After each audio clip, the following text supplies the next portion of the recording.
పెళ్ళైనా పండగైనా వేడుక ఏదైనా పట్టుచీరల ప్రత్యేక వేదిక వారాహి సిల్క్స్.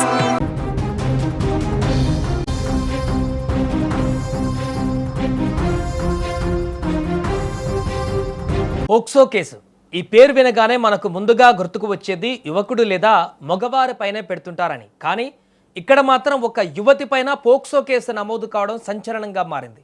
తమిళనాడులోని కన్యాకుమారి జిల్లాలో సంచలనం రేపిన ఘటన ఇప్పుడు వెలుగులోకి వచ్చింది.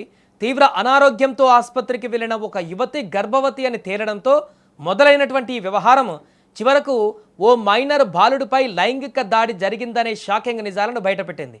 ప్రస్తుతం ఈ కేసు స్థానికంగా తీవ్ర చర్చనీయాంశంగా మారింది. కన్యాకుమారి జిల్లా కులితురై ప్రాంతానికి చెందిన ఓ యువతి అనారోగ్య సమస్యలతో ప్రభుత్వ ఆసుపత్రికి వెళ్ళింది. ఆమెకు వైద్య పరీక్షలు నిర్వహించిన డాక్టర్లు యువతి గర్భవతి అని గుర్తించారు. అయితే సాధారణంగా ఇలాంటి సందర్భాలలో అడిగే భర్త వివరాల గురించి ప్రశ్నించగా యువతి ఇచ్చిన సమాధానాలు వైద్యులకు అనుమానం కలిగించాయి.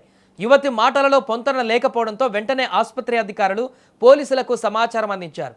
దీంతో రంగంలోకి దిగిన పోలీసులు యువతిని విచారించారు. విచారణలో వెలుగులోకి వచ్చిన వివరాలను పోలీసులను సైతము ఆశ్చర్యానికి గురిచేశాయి. పోలీసుల దర్యాప్తులో ఓ మైనరు బాలుడిని యువతి పలుమార్లు లైంగికంగా వేధించినట్టుగా తేలింది. ఆ బాలుడితో శారీరక సంబంధాలు కొనసాగించిన కారణంగా యువతి గర్భం దాల్చినట్లుగా అధికారులు గుర్తించారు. మైనర్ బాలుడు కావడంతో ఈ ఘటనను అత్యంత సీరియస్గా తీసుకున్న పోలీసులు పూర్తి స్థాయిలో విచారణ చేపట్టారు. దీంతో అతనిపై జరిగినటువంటి లైంగిక దాడి పోక్సో చట్టం పరిధిలోకి వస్తుందని పోలీసులు పేర్కొన్నారు. ఈ నేపథ్యంలో మార్తాండం పోలీసులు యువతిపైన పోక్సో కేసు నమోదు చేసి దర్యాప్తు కొనసాగిస్తున్నారు. ఈ ఘటన మరోసారి మైనర్ల రక్షణ విషయంలో అప్రమత్తత ఎంత ముఖ్యమో గుర్తు చేస్తుంది.